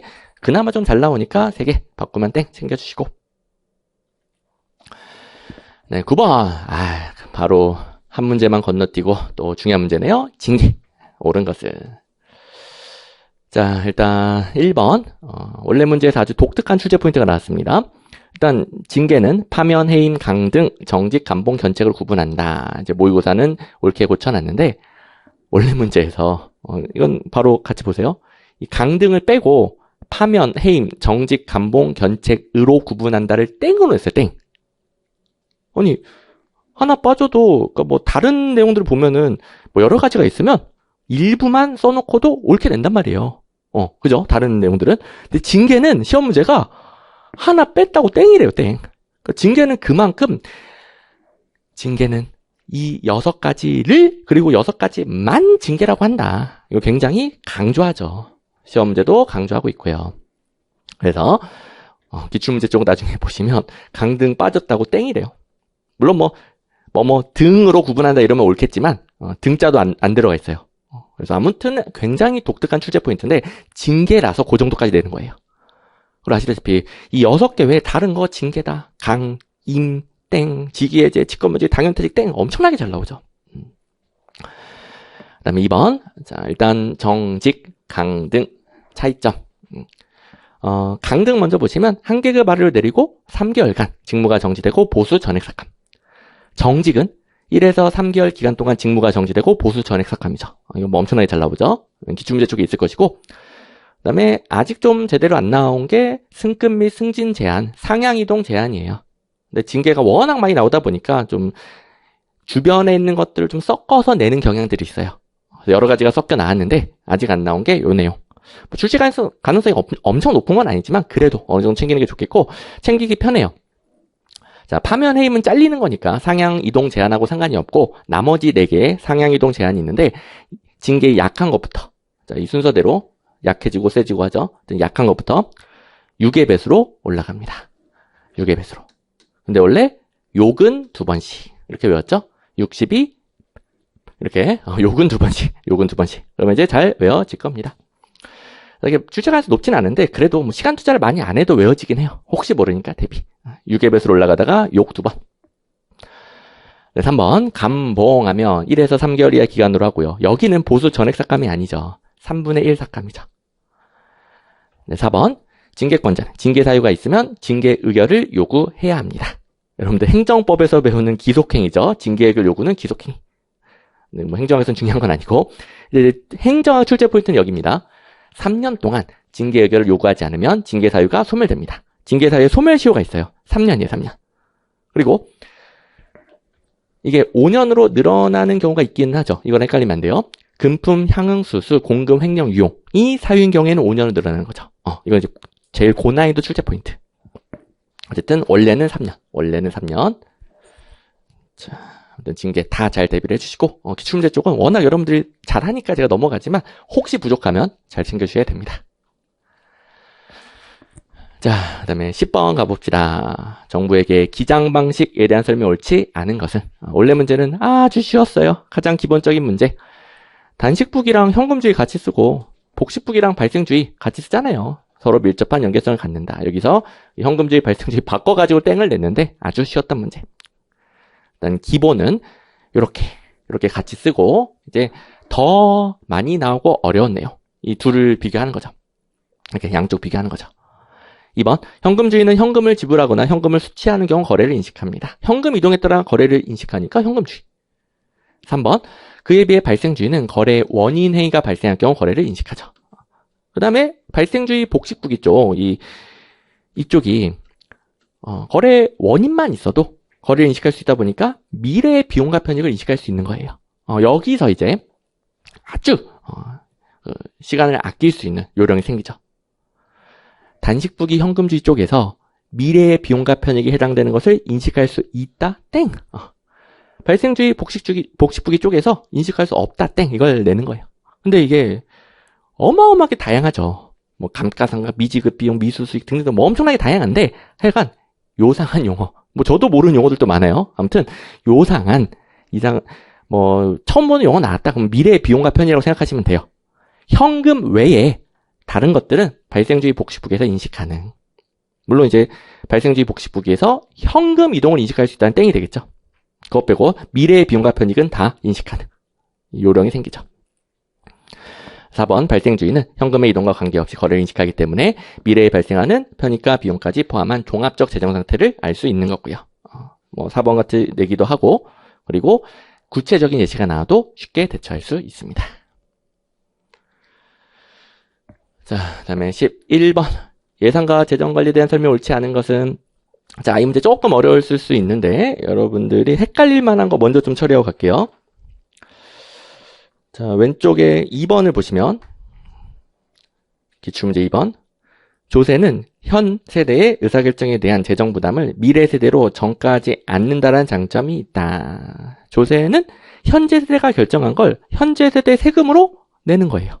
미래 세대에 전가하지 않죠. 근데 이제 오른쪽 2번 공채 발행은 현 세대의 의사결정에 대한 재정 부담을 미래 세대로 전가한다는 단점이 있다. 이렇게 같이 보니까 바로 이해가 되는데 이걸 혹시 공채 발행 현재 세대 미래 세대 재원 부담의 공평성에 기여한다고 그랬는데 이게 왜 맞는 거지? 이렇게 오해하시는 분들이 있을 수 있어요.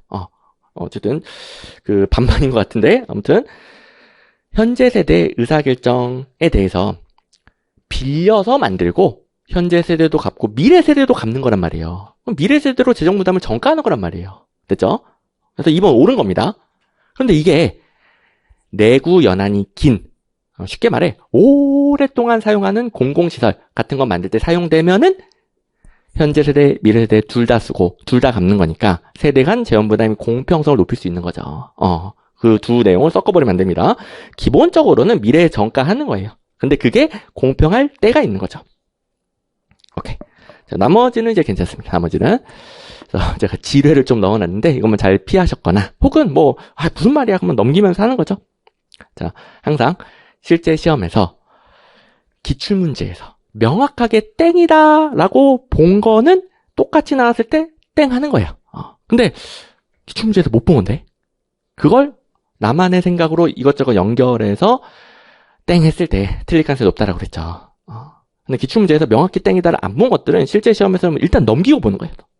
그리고 넘겨놨더니 더 명확한 정답이 있을 수도 있고 여기 정답이 몇 번이었죠? 여기 1번에 이미 있었죠 이거는. 그래서 1번 헷갈렸다 하더라도 넘기고 옳다 해놓고 비교해보니까 이거는 명확히 땡이네 이렇게 풀 수도 있겠고 1번이 뒤에 있으면 1번 바로 찍는 거고요. 그리고 바로 못 골라도 비교하면서 더 정답을 찾는 거죠. 아무튼 절대로 시험장에서 꼭 이런 기준으로 판단을 하는 연습을 해야 됩니다. 이걸 이제 쌍모 8회 동안 계속 또 연습을 하는 거고요. 자, 1번부터 다시 보시면 우리나라의 예산은 미국과 달리 예산의 형식으로 확정이 되죠. 법률이 아닌 예산의 형식. 법률에 대해서는 대통령이 거부권 행사할 수 있는데 예산에 대해서는 거부권 행사할 수 없죠. 그리고 거부권, 제2요구권 둘 다 마찬가지죠. 행사할 수 없죠. 이거 은근히 잘 나옵니다. 그 다음에 3번 가보시면 일단 프로그램 예산제도 내용이 추상적이라 여러분들 많이 헷갈려 하시는데 그냥 프로그램이라는 중장기적인 사업 단위가 예산 운영의 중심이 되는 거예요. 그때 이제 프로그램 예산제를 도입하면서 장관항, 세항, 세세항의 의미가 바뀌었죠. 장관항, 세항, 세세항 계속 쓰는 용어인데 의미가 장은 분야, 관은 부문, 항은 프로그램, 세항은 단위사업, 세세항은 세부사업. 그래서 아주 가끔 매칭 문제가 나와요. 예를 들어 장이 부문이다 그러면 땡이 되겠죠. 장은 분야, 그래서 분부푸 단세. 많이는 안 나오지만 그래도 효율적으로 챙겨둡니다. 분부푸 단세. 그 다음에 4번 추가 경정 예산은 본 예산이 성립된 후 일단 이거 체크하셔야 되겠죠. 본 예산 성립 전에 바꾸면 수정 예산. 본 예산 성립 후에 바꾸면 추가 경정 예산. 그리고 당연히 신축성확보 방법이죠. 본 예산 성립 후 집행 중에 바꾸는 거니까. 그 다음에 편성 횟수 제한은 없습니다. 편성 여부 제한도 없습니다. 원래 문제는 꼭 1회 이상 편성해야 된다 땡이었어요. 추가 경정 예산 편성할 일이 있을 때 사유가 있을 때 편성하는 거고요. 또 사유 있으면 몇 번이고 가능합니다. 자, 그 다음에 12번. 아주 중요한 문제. 이거는 이제 교재로 같이 볼 건데요. 일단, 킹덤보다는 쓰레기통 모양이 잘 나와요. 그래서 왼쪽 기출문제는 킹덤인데, 같이 대비해야 되면서 더 중요한 게 쓰레기통 모형, 모의고사. 그리고 같이 보면 또 시너지가 있죠. 자, 일단, 왼쪽에 1번 보시면, 마치, 올슨, 코엔까지 포함해서 마치, 올슨, 코엔이 제시한 쓰레기통 모형을 발전시킨 겁니다. 킹덤은 쓰레기통 모형에서 따왔다라고 그랬죠. 이거 옳은 것이고, 그러다 보니까 공통점이 많아서 공부하기가 편해요. 근데 흐름은 차이가 있죠. 흐름. 이거 가지고 출제 포인트를 많이 삼는 거죠. 자, 오른쪽에 2번 보시면 문제, 해결책, 참여자, 선택 기회의 흐름이 만날 때 의사결정된다. 그래서 문의 참기라고 제가 두 문자 따준 문제, 해결책, 참여자, 선택 기회, 쓰레기통 모형. 왼쪽에 2번 문제, 이슈가 아니라 정책, 정치의 흐름이죠. 그래서 이게 흐름 가지고 다른 걸로 바꾸면 땡 잘 내고, 그리고 서로 바꾸면 땡 잘 냅니다. 킹덤에서 문의 참기 들어가면 땡, 쓰레기통에서 문제, 정치, 정책 들어가면 땡. 이게 이제 작년 지방직 국업 출제 패턴이죠. 또 나올 수 있어요. 계속 잘 나온 내용. 자, 그리고 나머지는 거의 비슷한데, 오른쪽 1번을 보시면 중심권위가 부재하여 조직이 계층제적으로 통제되지 못하는 무정부 또는 혼란 상태에서 많이 발생하죠. 중심권위가 부재하다, 통제가 안 된다, 응집력이 떨어진다, 불확실성과 혼란이 심하다. 이렇게 같이 섞어 쓰고요. 그 다음에 3번 우연한 계기에 의한 의사결정을 설명하는 모형으로 현실에서 합리적이지 못한 의사결정, 우연한 결정이니까 합리적이지 못한 의사결정이 많이 나타나는 이유를 잘 설명합니다. 4번 의사결정에 필요한 요소들은 초기부터 서로 연관되어 강하게 상호작용 땡, 쓰레기통, 뒤죽박죽.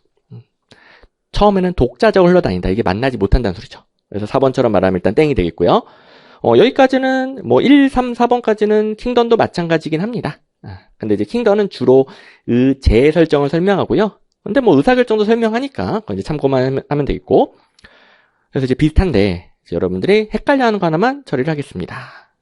왼쪽에 3번 왼쪽 정책의 창이 열린다가 의제 설정된다 잖아요. 거기서 정책의 창은 국회 예산주기, 정기회기 개최 등의 규칙적인 경우뿐만 아니라 때로는 우연한 사건에 의해 열리기도 한다. 여기서 이제 우연한 사건이야 당연히 옳은 건데 앞부분도 맞나요? 질문하는 분들이 꽤 있는데 여기서 정책의 창은 그저 의제 설정된다를 비유한 거고요. 어떻게 읽으면 되냐면 의제 설정되는 경우는 국회 예산주기, 정기회기 개최 등의 규칙적인 경우도 있는데 킹덤이 강조한 것 우연한 사건에 의한 의제 설정이다. 이렇게 읽어주시면 되는 거예요. 그래서 정책의 창이라는 용어 하나에 꽂혀가지고 정책의 창이면 무조건 킹덤인데 이렇게 해석하면 안 되는 내용이 되겠습니다. 물론 뭐 헷갈리는 내용이죠. 그래서 이런 것들을 저랑 같이 처리하면 끝. 자, 그 다음에 13번 가봅시다. 우리 OT도 하고 1교시 튜토리얼도 하고 제 이제 1교시가 길기는 해요. 그래도 좀만 파이팅해서 8문제만. 조직구조 설계에 있어서 조정의 원리에 대한 설명으로 옳지 않은 것은 1번 뭐 수직, 수평 구분을 시키죠.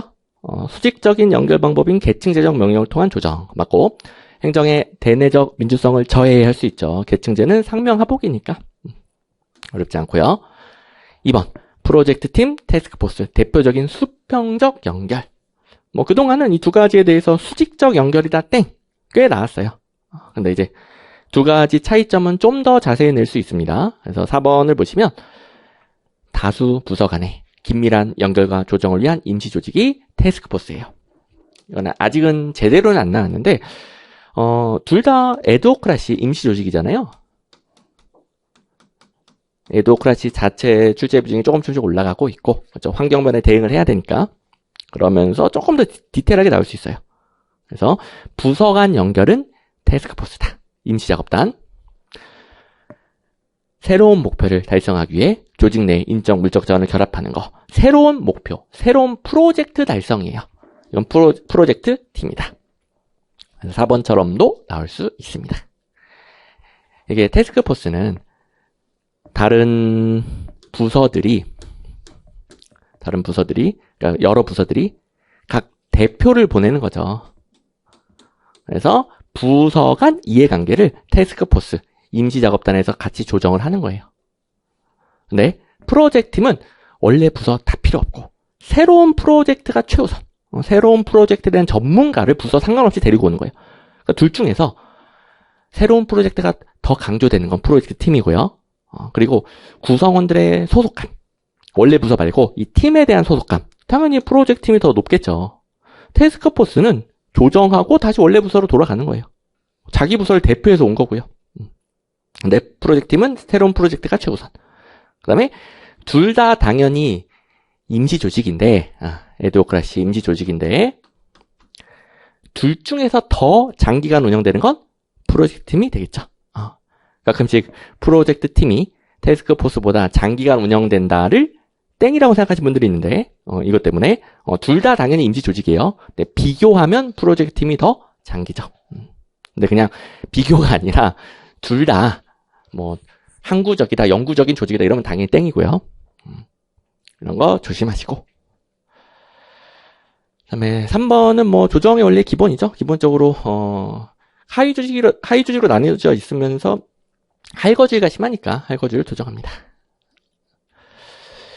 자, 그다음에 14번. 자, 요거는 제가 예전부터 예상 문제로 드렸는데 뭐 이미 국가직 9급에도 출제가 됐습니다.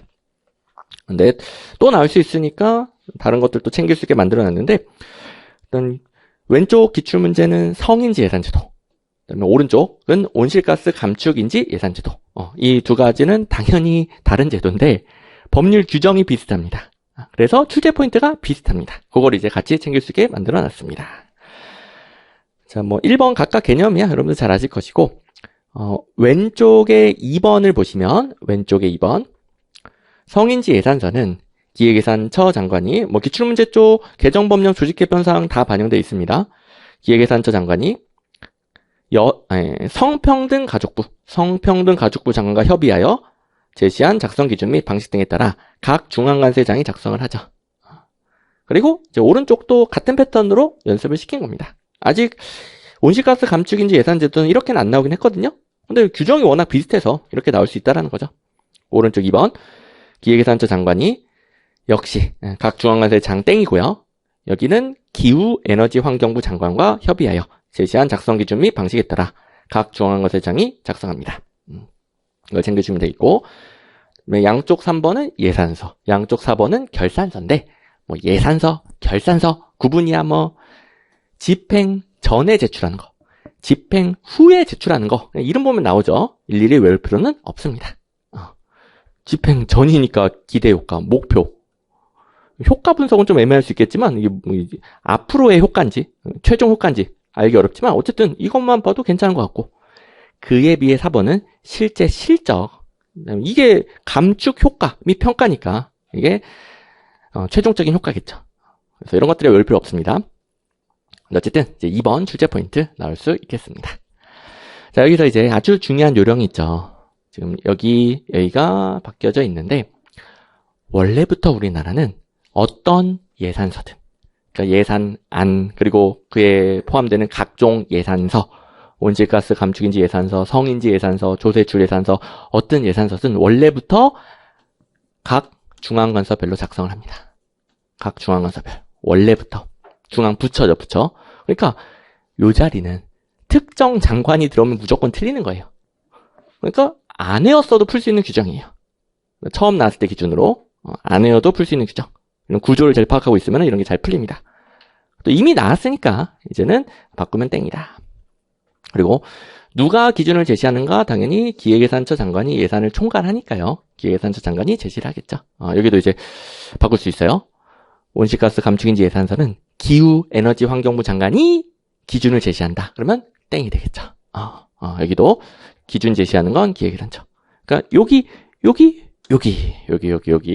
바뀌어있나 잘 보시면 되겠습니다. 성인지 예산서도 마찬가지. 자, 그리고 이미 나온 패턴. 성인지 예산서든 온실가스 감축인지 예산서든 예산뿐만 아니라 기금도 적용이 되죠. 기금 제외된다 땡 이렇게 풀어주시면 됩니다. 자, 그 다음에 15번 결산에 관한 설명으로 옳은 것은 1번 결산은 예정적 개수가 아니라 확정된 거죠. 확정. 좀 유치한 출제 포인트. 예정적인 건 예산, 확정된 건 결산. 그 다음에 이제 좀 암기사항들이 있는데 2번 정부는 감사원의 검사를 거친 국가결산보고서를 다음 연도 5, 3, 1까지 국회에 제출해야 합니다. 좀 암기를 해야 되겠죠. 자, 일단 결산은 회계연도 다음 연도, 다음 연도는 생략할게요. 다 다음 연도. 출납사무의 완결을 2월 10일까지. 출납사무 완결. 그리고 각 중앙관서별로 결산서를 죄송합니다. 여기는 재정경제부 장관에게 2월 말까지 제출. 재정경제부 장관이 감사원에 4월 10일까지 제출하고, 감사원이 다시 재정경제부 장관에게 5월 20일까지 검사 보고서를 주면 5월 31일까지 국회에 제출합니다. 국회 제출은 5-3일. 국회 제출은 5-3일. 그리고 그 기획재정부를 기획예산처 재정경제부 어떻게 바꿔야 되는지 제가 여러 강의에서 요령을 말씀드렸는데 혹시 이제 못 들으신 분들도 있으니까 그냥 공공기관, 결산, 그리고 그나마 하나 더 추가하면 국가 보증재무관리계획 이 세 개만 재정경제부고 나머지는 다 기획예산처다. 우리 시험 범위에서는 그렇게 공부하면 돼요. 나머지는 너무 이걸 디테일하게 하나하나 할 필요가 없어요. 다시 공공기관 결산, 국가 보증, 국가 채무가 아니라 국가 보증 재무관리계획 세 가지만 재정경제부 장관. 그리고 개정보면 특강도 다 올라가 있어요. 특강 자료 올라가 있으니까 그걸로 한 방에 챙기시면 되겠습니다. 거기서도 이런 요령 다 가르쳐 드려요. 아무튼 이제 결산 쪽이니까 재정경제부. 그다음에 4번 결산은 국회에서 이제 국회로 넘어갔을 때 상임위원회 예비심사 먼저, 예산결산 특별위원회 종합심사, 그다음 마지막 본회의결로 종료가 됩니다. 예산심의랑 달리 시정연설은 필요가 없죠. 이거는 그냥 외우는 게 아니죠. 예산심의의 시정연설은 행정부가 편성한 예산에 대해서 행정부 쪽에서 국회에 와서 이런 취지입니다 설명하는 건데, 결산은 이미 집행이 끝나버렸어요. 시정연설 할 필요가 없죠. 그리고 예산심의든 결산이든 다 상임위원회 예비심사, 예산결산특별위원회 종합심사, 본회의결 다음은 똑같은데 이것도 생으로 외우는 게 아니라 상임위원회는 여러 개가 있고 소관, 행정부처들이 있죠. 각 상임위원회별로 소관 부처의 예산만 심사하는 거니까, 혹은 결산만 심사하는 거니까 예비죠. 예비. 부분적인 거니까. 그리고 그걸 싹 다 모아서 예산결산특별위원회가 종합적으로 심사하는 게 어울리죠. 예산결산특별위원회는 딱 하나밖에 없고요. 그래서 여기 순서 바꿔서 땡, 예비 종합 바꿔서 땡 여러 가지 되니까요. 잘 챙겨 주시면 되겠습니다. 3번 일단 정답. 그 다음에 4번은 아까 했네요. 재정제부 장관은 대통령 승인을 받은 국가결산보고서를 410까지 감사원에 제출합니다. 자, 여기서 요 4번에서 뭐가 하나 추가된 게 있기는 해요. 국가 전체 결산 보고서를 감사원에 제출하고, 감사원이 결산 확인 기관이잖아요. 검사도 하고, 검사 및 확인을 해야 되고, 이게 이제 메인인데 참고 자료로 기획예산처 장관에게도 제출을 하기는 해요. 이게 옛날에 없었는데 좀 추가되긴 했어요. 근데 중요한 건 아닙니다. 감사원이 메인이에요. 감사원. 근데 혹시나 여기에 기획예산처 및 감사원에 제출해야 된다라고 썼을 때 여러분들이 틀린다라고 생각을 할까봐, 오해할까봐. 자, 그리고 둘 다 제출해야 되는데, 잘 보세요. 감사원에 제출한다는 옳은 거예요. 감사원에 제출한다. 감사원에만 제출한다는 틀리겠죠. 근데 이제 생략하는 건 옳은 겁니다. 그렇죠? 그리고 정리하면은 410 맞다라고 쳤을 때 감사원에 제출해야 된다 옳은 거, 감사원 및 기획예산처 장관에게 제출해야 된다 옳은 거, 그리고 감사원에만 제출해야 된다 틀리는 거, 이렇게 정리하시면 끝. 뭐 이런 것들도 개정공부 특강에서 다 설명해 줍니다. 자, 그 다음에 16번 아주 전형적인 패턴 부패와 유형. 이거 뭐 계속 잘 나오죠. 자, 일단 기업 조직의 여러 사람이 집단적으로 연루되어 있대요. 그럼 서로 감싸주니까 적발이 어렵대요. 여기서 바르게 연결한 거 기억에다가 제가 이제 보기를 잘못 넣었나요? 죄송합니다. 여기 보기를 잘못 넣었네요. 조직. 자, 2번, 3번 중에 정답이 나올 것이고, 그다음에 니은 공무원이 과도한 선물을 수수한 경우처럼 처벌 여부에 대해 논란이 있거나 법률로 규정하는 것에 대해 논란이 있다. 처벌해야 돼, 말아야 돼. 애매해요. 애매한 색깔? 회색. 색깔로 표현하면 되겠죠. 여긴 잘 들어갔죠? 이미 끝났네요. 제가 작년 문제에서 여기 기억을 좀 조절하다 보니까 선지를 좀 PPT에서 덜 바꿨네요. 자, 그리고 디귿. 어마어마하게 잘 나오는 게 일단은 기출문제 쪽에 인허가 처리 시 급행료.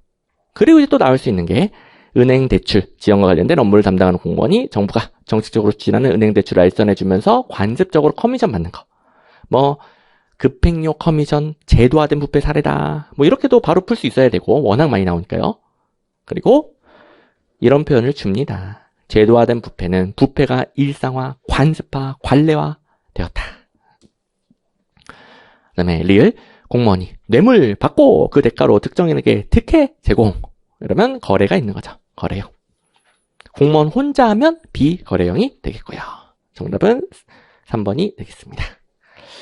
자, 기출문제 쪽에도 뭐 기억 일탈형 맨날 나오는 사례, 니은 백색 부패 역시 맨날 나오는 사례, 디귿 제도화된 부패 맨날 나오는 사례, 리을 비거래형 혼자 하는 사례, 뭐 맨날 똑같은 사례가 나오잖아요. 여기는. 그래서 같이 챙겨주시면 되겠습니다. 자, 그 다음에 17번. 이 당시, 실제 수험생들에게 살짝 좀 어려웠던 문제. 왜냐면, 뭐, 지방자치법상 지방의회까지는 많이 되지도 않고, 이걸 위해 또 규정들 담기하기도 힘들거든요. 근데 그렇다고 정답률이 엄청 낮지는 않았던 문제예요. 이건 이제 대처 연습을 해봅니다. 자, 외우라는 게 아니라 대처 연습.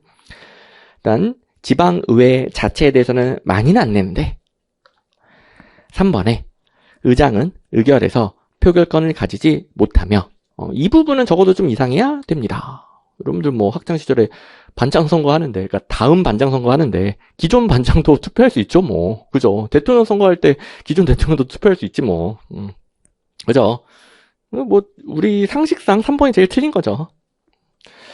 이건 잘 모르니까 이런 거 다 외우기 힘들어요. 모르니까 이 정도 대처 요령만 챙겨주시면 되겠고, 자, 그 다음에 선생님 그래도 나오기는 나오는데요.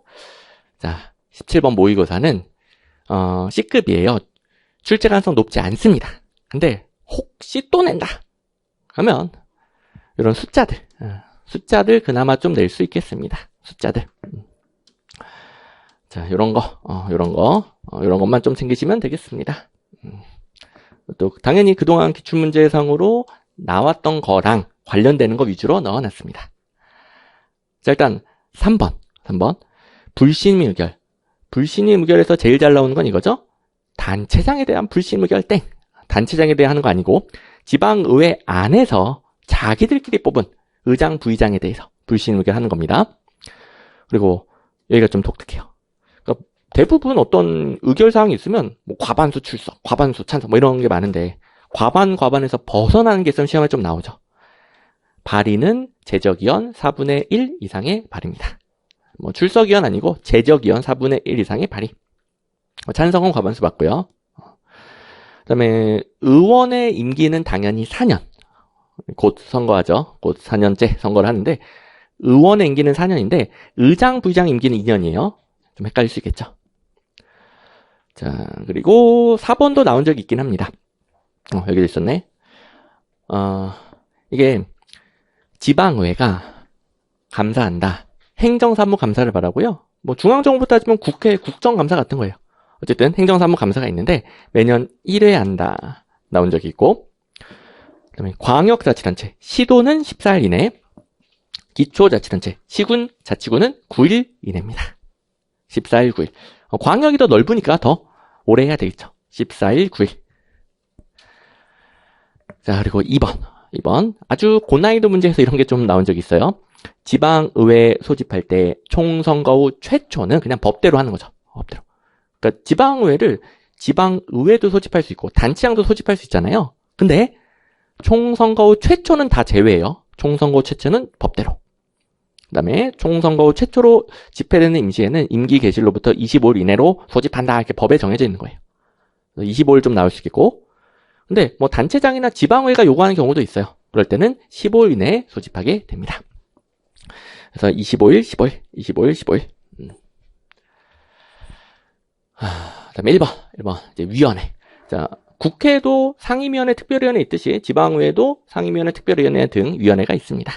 위원회는 개회 3분의 1 이상의 요구가 있을 때, 그러니까 제적위원 3분의 1 이상의 요구가 있을 때 개회합니다. 그래서 너무 이거 다 외우기 힘들거든요. 출제 가능성도 떨어지고, 너무 이제 모든 규정을 외우려고 하지 마시고, 우리 시험은 이런 숫자 바꾸는 거 그나마 좀 내더라. 지방에 관련해서는 그나마 낼 수 있는 걸 이 문제에 모아놨다 보시면 됩니다. 가뜩이나 정리도 안 되는 거. 그래도 몰아서 하는 거죠. 자, 이제 세 문제만 더 파이팅 해봅시다. 자, 일단 요새 리더십 문제 어마어마하게 잘 나오는 거 아시죠? 지금 8기년도 안에도 여러 리더십 문제가 대기 중입니다. 그 중에 뭐 변혁적 리더십이 여태까지는 제일 잘 나오고 있습니다. 베스 번스의 변혁적 리더십의 구성 요소. 2번은 전혀 상관없죠. 서번트 리더십은 별개. 1번 카리스마적 리더십, 3번 영감적 리더십, 4번 지적자와 개별적 배려. 여러분 잘 할 건데 어쨌든 서번트 리더십과 별개다. 그리고 이 문제는 아주 쉬운데 원래 문제가 왼쪽 보시면 프렌치와 레이븐의 권력 유형 분류란 말이에요. 이게 뒤쪽에 공부하기 아주 좋은 자세 문제가 있어요. 그래서 그냥 변혁적 리더십이 더 잘 나오니까 구성 요소 기본이라서 챙겨놨습니다.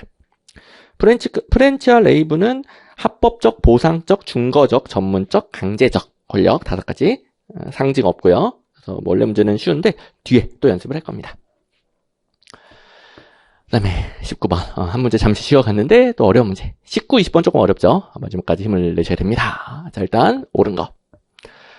1번 소속 장관은 해당 기관의 일반직 공무원이기는 한데 순환보직이 곤란하거나 장기 재직 등이 필요한 특수 업무 분야의 직위를 전문 경력관으로 지정할 수 있죠.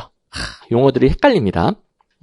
일반직 공무원 중 순환보직 안 돼. 특수업무 분야. 이러면 전문 경력관. 전문 경력관은 다른 일반직 공무원과 달리 계급 구분, 직위 분류의 구분이 적용이 되지 않죠. 그게 이제 원래 기출문제였어요. 왼쪽에 2번을 가보시면 왼쪽 2번. 자, 전문 경력관 제도는 일반직 공무원이긴 한데 계급 구분과 직급 및 직위 직렬 분류는 일반직 공무원과 달라요. 헷갈리죠? 그러니까 이렇게 출제를 한 거예요. 일반직 공무원이지만 계급, 직군, 직렬의 분류는 다르다. 됐죠?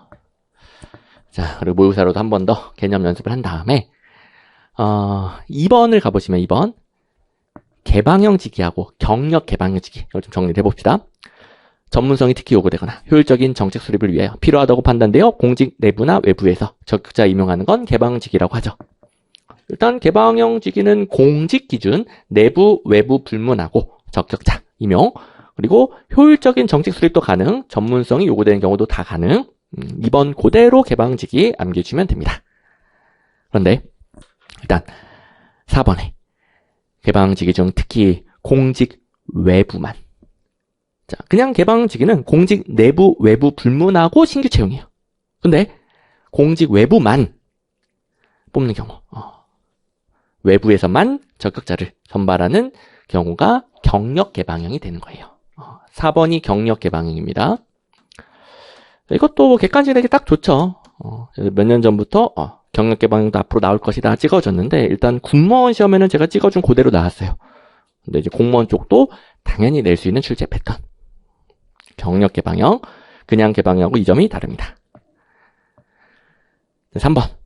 이거는 공모직인데 공모직위는 공무원에게만 해당되죠. 이거는 공직 기준이 아니라 기관, 내부, 외부 불문하고 옮길 수 있는 거예요. 자, 공모직위는 공직 내외부가 아닙니다. 공직 내, 공무원 중에서만 기관 내외부 옮기는 겁니다. 그리고 공모직위 같은 경우에는 요건이 전문성은 안 돼요. 자, 바로 위에 전문성, 효율적인 정책 수립 둘 다 되는 건 개방직위. 효율적인 정책 수립만 되는 건 공모직위. 이렇게까지 외워주시고 그리고 이제 뭐 많이는 안 나오지만 이런 게 좀 나오죠. 공모직위는 과장급 이상이면 개방직위부터 하죠. 개방직위 먼저 헷갈리니까 개방직위는 과장급 이상이면 다 20%. 과장급 위에 고위공무원단까지 해서 다 20%. 근데 공모직이 과장급은 20%인데 고위 공무원단은 30%죠. 그래서 뭐 이런 것도 바꿔내니까요. 자, 개방형은 과장급 이상 고위 공무원단 다 20%. 공모직에는 과장급 20%, 고위 공무원단은 30%. 그래서 과장급 이상 전부 다 20% 그러면 틀립니다. 과장급 20, 고위 공무원단 30. 그리고 고위 공무원단에서 따로 외우죠. 개이 03, 개이 03. 고위 공무원단 개방형은 20%, 공모직에는 30%, 개이 03. 아무튼 또 외워도 까먹으니까 최대한 같이 외우는 거죠. 마지막 좀 어려운 문제인데요. 자, 일단 원래 문제의 출제 포인트를 먼저 해결해 보겠습니다. 왼쪽에 4번. 사바스가 뭐 배열자, 생산자 이렇게 구분한 게 있어요. 네, 배열자가 어떤 공공 서비스를 공급할지 결정하는 사람. 그래서 이 원래 문제 4번의 세 번째 줄에 결정, 동그라미, 결정이 배열자입니다. 배열자. 그리고 그 다음에 공급 있죠. 공급이 생산자입니다. 공급이 생산자. 직접 현장에 가서 공급을 하는 거죠. 자, 그래서 표현을 섞었으니까 챙겨두시고, 그 다음에 나머지는 외울 필요 없다라고 했죠. 이거 민간에 따라 방식도 이해하면 돼요. 외울 필요 없습니다. 자원봉사가 각각 어디에 속하는지 외워서 푸는 게 아니고요. 자원봉사를 이해하고 있잖아요. 자원봉사는 당연히 민간인이 하는 거예요. 정부가 공급한 사람, 생산자, 일리가 없는 거예요. 자원봉사자는 당연히 민간이 생산자죠. 공급하는 사람이죠. 이렇게 푸는 거예요. 그래서 각각 민간에 따라 방식들 잘 이해하면 됩니다. 마찬가지 모의고사도 4번 바우처 연습을 해봅시다. 요새 바우처 뭐 워낙 핫하기 때문에 바우처 시험에 잘 나올 겁니다. 아무튼 바우처로 연습을 해보시면 이제 배열자 공급하는 사람, 죄송합니다. 결정한 사람 결정, 생산자 공급한 사람 했을 때 마찬가지 바우처 방식상 여긴 잘 모르겠는데 정부가 생산자일 리는 없는 거예요.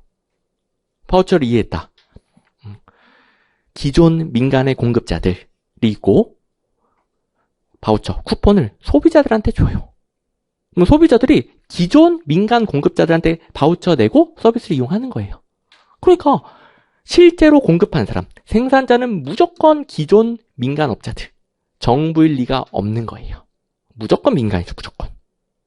바우처는 실제로 여기는 정부가 결정해도 되고 아니면 민간이 주세요, 민간이 결정해도 되는 거예요. 그래서 사바스의 분류랑 뭐 대학교들 교과서 분류가 뭐 여기는 다른 경우도 막 있어요. 둘 다 가능하니까. 그런데 여기는 무조건 민간이죠. 이런 식으로 풀면 된다라고 그랬죠. 외울 필요 없음. 또 많이 나오지 않으니까요. 많이 안 나오면서 어렵다 이런 식으로 연습을 하는 거죠. 이것도 이제 옳지 않은 거니까 정답은 4번이 되겠고요.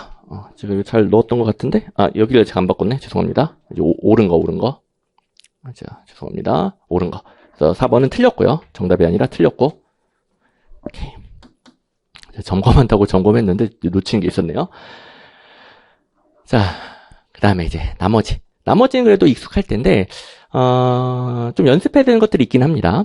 자, 2번 바우처 본 김에 3번 먼저 처리할게요. 3번. 바우처 이런 식으로 나올 가능성이 매우 높습니다.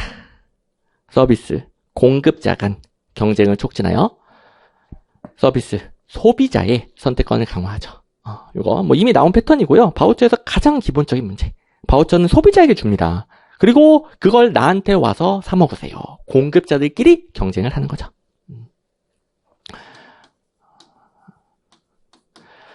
자, 그리고 보너스. 공급자들 간 경쟁이 심하면 심할수록 바우처의 효과는 강화되는 거죠.